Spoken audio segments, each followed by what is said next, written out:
South Korea launched its second reconnaissance satellite this morning from the U.S. state of Florida. It successfully entered orbit and established communications with the ground station. The satellite is expected to significantly boost the country's surveillance of North Korea. With just 2 days to go until the 22nd general election, hopefuls running for National Assembly seats are making their final campaigning efforts. Tonight, we take a closer look at what a record-high early voter turnout could mean for the elections. Talks in Cairo seeking a truce in Gaza have reportedly made significant progress, with the Israel-Hamas war now into its 6th month. This comes after Israel pulling its troops out of southern Gaza. It's April 8, 2024. This is Newscenter. Good evening. Thank you for joining us. I'm Heung-min. We start with South Korea's second military reconnaissance satellite, which was launched this morning from the U.S. state of Florida. It has successfully entered orbit and established communication with a ground station. Our defense correspondent Choi Min-jung has the latest and what this means for the country's surveillance of North Korea. A SpaceX Falcon 9 rocket carrying South Korea's second military reconnaissance satellite soars into the skies, leaving behind billows of smoke. The country's second military reconnaissance satellite lifted off at around 8:17 a.m. Monday Korea time from the Kennedy Space Center in Florida. The satellite succeeded in communicating with an overseas ground station shortly after entering orbit. The launch follows another successful liftoff last December. December's satellite was equipped with an electro-optical and infrared sensor capable of capturing images with slight limitations depending on the weather and time of day. The second satellite launched on Monday, however, is a SAR satellite equipped with synthetic aperture radar sensors. The system captures clear images day or night, regardless of weather conditions. It also checks in on the Korean peninsula twice as many times a day. The launches are part of the military's 425 mission. The goal is to have 5 satellites in orbit by 2025 to boost surveillance of the Korean peninsula amid North Korea's evolving nuclear and missile threats. When all 5 operate together, the military is expected to have coverage at about 2-hour intervals. Monday's launch comes as North Korea also ramps up its spying activities. The North launched its first spy satellite last November and aims to launch 3 more this year. Observing Monday's launch at the Defense Ministry, Seoul's Defense Minister Shin Won-sik said the regime's next launch will likely take place soon. North Korea appears to be making some additional improvements. If the current technical enhancements are made smoothly without significant difficulties, the launch could take place around mid-April. If such enhancements take more time, the launch could take place in late April. Despite the regime's ongoing efforts, the minister showed confidence that South Korea's military space technology is far more advanced than the North's. The chief of the Defense Acquisition Program Administration, Seok Jong-gon, added that the agency will continue to enhance the South's surveillance capabilities against Pyongyang. In the future, when additional satellites under the 425 mission and ultra-small satellites are launched, the entire North Korean region will be monitored dozens of times a day, allowing the military to deter provocations and immediately respond in case of emergency. The Defense Ministry is seeking to launch 50 to 60 small and ultra-small reconnaissance satellites by 2030 to shorten the surveillance intervals to around 30 minutes. Choi Min-jung, Arirang News. Japanese Prime Minister Fumio Kishida says his government is making high-level approaches to North Korea for talks with Kim Jong-un as he looks to resolve issues such as the abduction of Japanese citizens by the North. The North had earlier dismissed any possibility of a meeting. Pei Yun-ji explains more. Japanese Prime Minister Fumio Kishida has reiterated his determination to secure a meeting with North Korean leader Kim Jong-un. During an interview with CNN on Sunday, ahead of his summit with U.S. President Joe Biden, Kishida said his government is making high-level approaches to hold a Tokyo-Pyongyang summit.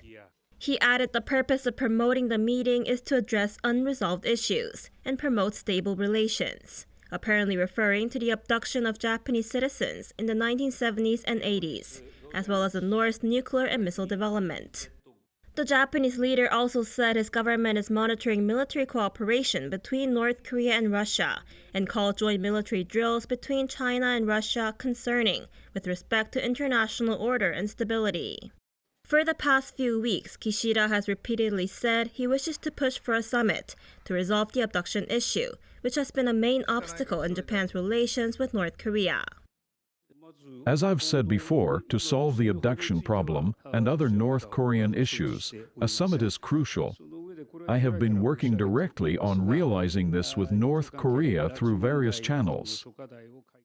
But late last month, North Korean leader Kim Jong-un's powerful sister, Kim Yo-jong, suddenly said the regime would not pursue a summit and that it would reject any contact and negotiations with Japan, accusing Japan of being stuck in the past by continuing to raise the issue of Japanese abductees. In 2002, after years of denial, North Korea acknowledged that it had kidnapped 13 Japanese in the 1970s and 1980s, which experts say was most likely to train spies in the Japanese language and culture. The regime apologized and allowed 5 of them to return to Japan that year, but said the others had died. But Japan says there were at least 17 Japanese citizens abducted and continues to claim that Pyongyang has yet to provide any acceptable explanation. It has been demanding North Korea immediately return all the remaining abductees, with many elderly relatives saying they're running out of time to see their loved ones. If the summit takes place, it will be the first time in more than 20 years that the leaders of North Korea and Japan are meeting since 2002. 배은지, Arirang News. With 6 months into the conflict between Israel and Hamas, talks in Cairo seeking a truce in Gaza have reportedly made significant progress. This came a day after Israel withdrew its forces in southern Gaza. Kim Jong-sil has more. The truce talks on Gaza are making progress in Cairo, and all parties have agreed on basic points. Reuters reported on Monday, quoting Egyptian state-run news outlet Al-Qahera. The talks in Egypt are aimed at landing a truce deal between Israel and Hamas 6 months into their conflict. According to Al-Qahera, the delegation from Hamas, the Islamist movement that controls Gaza, and Qatari officials acting as mediators will return to Cairo within 2 days to agree on the terms of a final agreement. Both Israel and Hamas are negotiating a truce deal with additional mediation efforts from the U.S. and Egypt. On Sunday, local time, an Israeli military spokesperson announced that the Israeli Defense Forces had withdrawn most of its soldiers from southern Gaza. The details or reasons for the troop reduction were not announced. But Defense Minister Yoav Gallant said the troops will be preparing for their, quote, follow-up missions. With few details known behind Israel's recent decisions, experts said the withdrawal of troops could be taking place as the country may be under increased pressure from the U.S. and especially Iran. Israel attacked the Iranian consulate in Syria and Iran vowed to retaliate. Iran reportedly put pressure on the United States to get Israel to come to a ceasefire agreement and to halt the ground war in Rafah, saying it would not attack Israel if these things happen. I think Israel's moves are in response to this. Earlier this month, Israel attacked the Iranian embassy in Syria, killing some of the highest-ranking military officials in Iran's armed forces. Kim Jong-sil, Arirang News.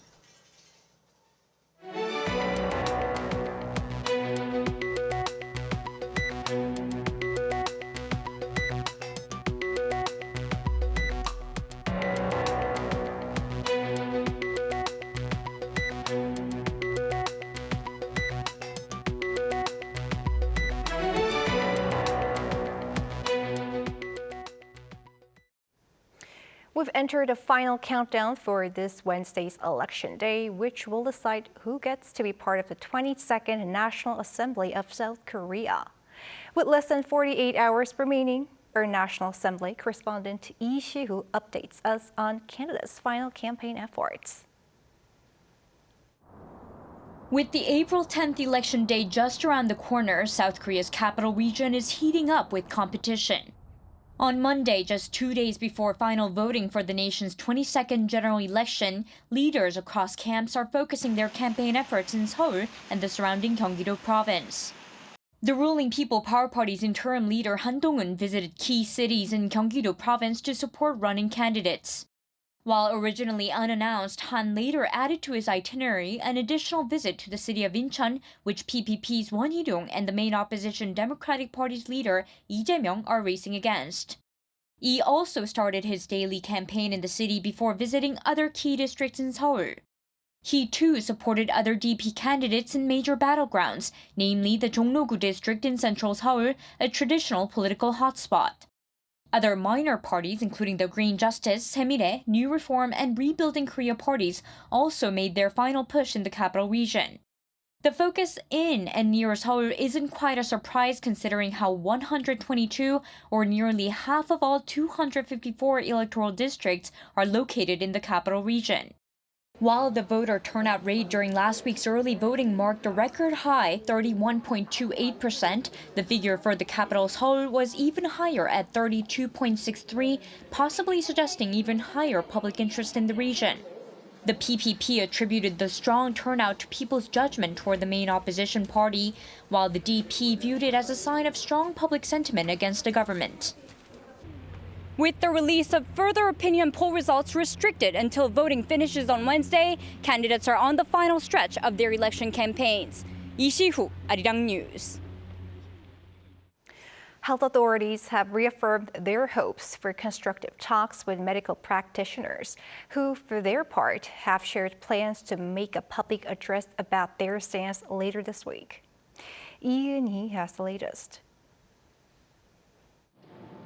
In Monday's briefing, the government maintained that it is still open for talks, but once again highlighted the need to increase the medical school quota by 2,000 places. If alternative solutions backed by scientific evidence and logical reasoning are presented, the government is open for discussion. On Sunday, the Korean Medical Association's Emergency Committee described last week's meeting with President Yoon as a meaningful encounter. The Emergency Response Committee assesses the meeting between the President and Park Dan, head of the Korean Intern and Resident Association, as meaningful. The Korean Medical Association reiterates its support for the doctors and students, urging for a unified voice. During the announcement, he also requested for the Ministry of Education to halt the ongoing process related to the quota increase. He also said the Korean Medical Association, professors, trainee doctors, and medical students will speak with a collective voice from now on and will be holding a joint press conference within this week. Meanwhile, some universities have decided to resume classes that had been postponed due to medical students' applications for leave of absence and refusal to attend classes. Gyeongbuk National University and Jeonbuk National University will resume classes starting from Monday, while Catholic University and Jeonnam National University will resume classes on the 15th. Based on the regulation that requires at least 30 weeks of lectures annually, the university said they could not delay the academic schedule any farther.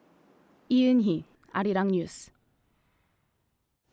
The government pledged to invest in the country's so-called root industry, which are businesses that utilize processing technologies such as casting, molding, and welding for key manufacturing industries such as automobiles, shipbuilding, and IT. The Trade Ministry announced on Monday action plans to establish a high-tech system for these root industries. The details include investing in human resources, enhancing corporate innovation capabilities, and establishing the necessary regulations. The government is set to invest 636 billion won, or $470 million, which is nearly a 60% increase compared to last year. Foreign investors are continuing to expand their presence in the South Korean stock market. Data from the Financial Supervisory Service on Monday shows that offshore investors net purchased nearly 16 trillion Korean won, or around $11.6 billion worth of listed stocks in the January to March period. This is the largest ever amount on record for a first quarter. And March saw foreigners maintain their buying trend for the fifth consecutive month. This was mostly driven by expectations of returns from the government's corporate value program and a robust demand for semiconductor stocks. On the cultural front, we're now familiar with the buzz surrounding K-culture and its global impact, often referred to as Hallyu or the Korean wave phenomenon. And now one of the world's largest art museums is holding an exhibition entirely dedicated to the history and evolution of Hallyu. Our culture correspondent Song-Yujin has the story. Hallyu, or the Korean wave, is making a splash in America like never before. The Museum of Fine Arts Boston is hosting the U.S. debut of the exhibition Hallyu, the Korean wave, back after its first run at London's Victoria and Albert Museum in 2022. Hallyu really, this moment, is a global phenomena. The influence it has on different regions around the world, on different generations of people, it's just really amazing. We have a very significant Korean art already, but it's mostly of the art before the 1900s.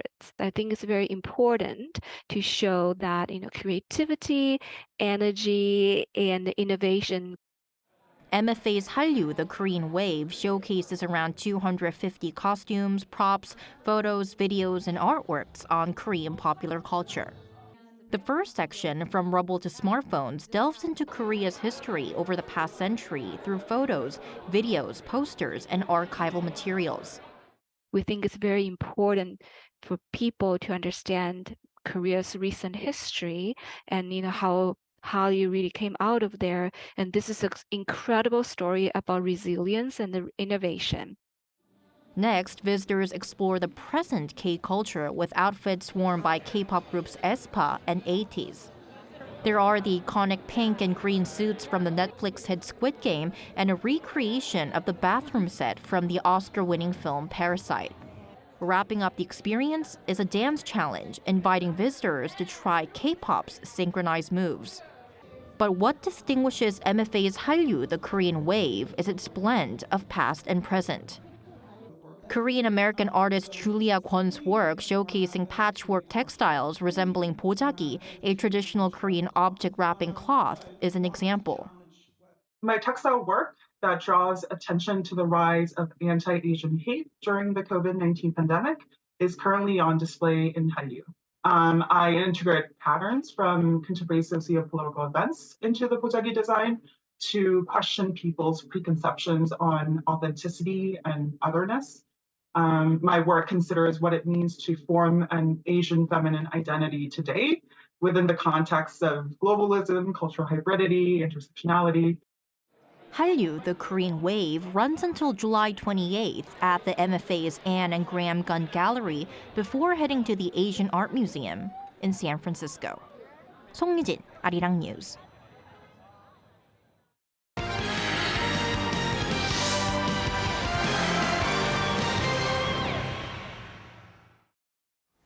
Time now to take a look at what's been happening in the world of sports. Joining us in the studio is our sports editor, Paul Need. Hello, Paul. Hello there. Now let's start with football. Can I say Son Heung-min's season is just getting better and better? Yes, you could, yes. An assist for Son over the weekend. It came on Sunday in Tottenham's 3-1 win over Nottingham Forest. Son received the ball on the edge of the box, did some step-overs, and perhaps thought about shooting himself, but shuffled the ball into the path of defender Mickey van der Ven, who made it 2-1. It was Son's 9th assist of the season, and the win moved Spurs into 4th place. Meanwhile, in Germany, Lee Jae-sung on Saturday scored 2 and assisted 1 in a 4-0 Mainz win over Darmstadt. The assist came in the 32nd minute to help Andreas Hanche-Olsen make it 1-0. His goals came in quick succession in the 80th and 84th minutes to make it 3 and then 4-0. The win means Mainz are 1 point clear of automatic relegation, but 3 points away from absolute safety. Sticking with football, South Korea's women's national team are in action again tonight. Yes, they are playing the Philippines in the second of 2 friendly matches. The first on Friday in Incheon ended 3-0 to South Korea, thanks to goals from Chae-Yuri, Ji So-yeon and Jang Sul-gi. South Korea will be aiming to continue their unbeaten run against the Philippines, having won all 5 of the previous meetings, and record their 3rd win of 2024. The match tonight, which kicks off at 7 p.m. at Incheon Stadium, will be the last before the June international break. Korea travel to Colorado to take on the United States in 2 friendlies. And moving on to baseball, a first home hit for Lee Jong-hoo in MLB. Yes, third time lucky as well for him. But yes, Lee Jong-hoo on Sunday batted 1 for 4 in the San Francisco Giants 3-2 win over the San Diego Padres. The hit came in the first inning, leading off with a single to center against Padres starting pitcher Matt Waldron. But all 3 runs scored by the Giants were because of errors by Kim Ah-sung. But his RBI had at least given the Padres a 2-0 lead in the 6th inning. At the plate, Kim Ah-sung also went 1 for 4. It was his first hit of the 3-game series against the Giants. This came after Lee Jong-hoo had earned his first run at home in the same fixture on Friday in what was his home debut. He moved to MLB over the winter, while Kim has been with the Padres since the 2021 season. Their next meeting will be in September. And finally, basketball. Korea's KBL is at the playoff stage. Yes, that's right. The quarterfinals resume tonight at 7 p.m. Busan KCC Aegis take on Seoul SK Knights with a 2-game lead in this best-of-3 series. A win would set up a semi-final best-of-5 series with Wonju DB Promi. Tomorrow night, Suwon KT Sonic Boom take on Ulsan Hyundai Mobis Phoebus with the series level at 1-1. With 3 wins required to advance, this one is delicately poised. The winners then take on Changwon LG Sakers in the semi-finals. The winners then move on to the best-of-7 final. Anyang KGC are the reigning champions, but they finished 9th in the regular season. Still lots to look forward to then. Thanks, Paul. Thank you.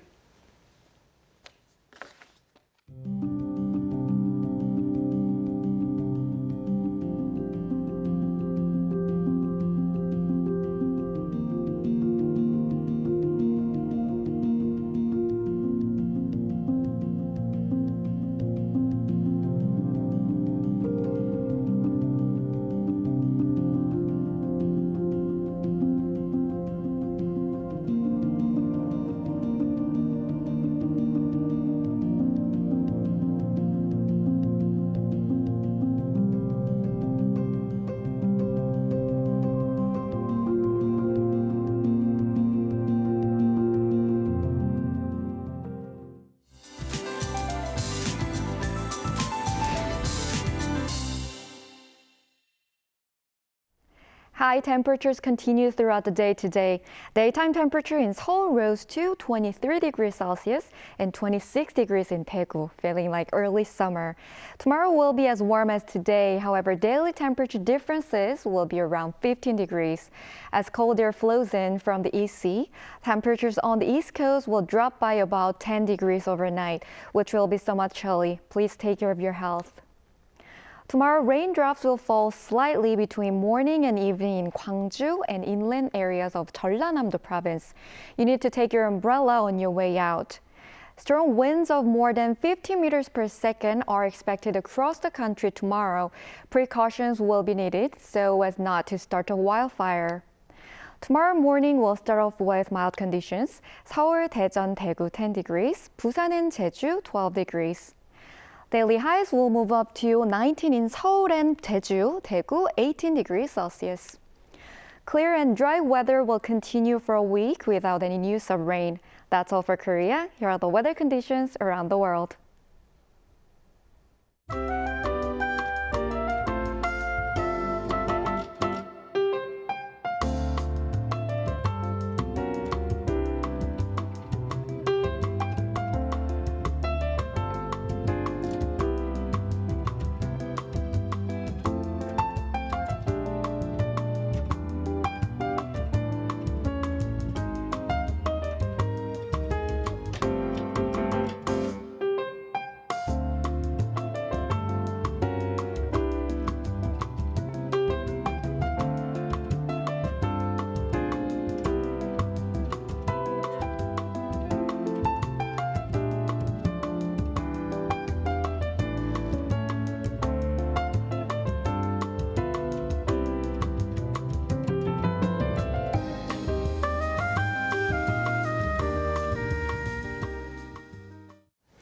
That is Newscenter for tonight. Thank you for watching. A panel session Coming up.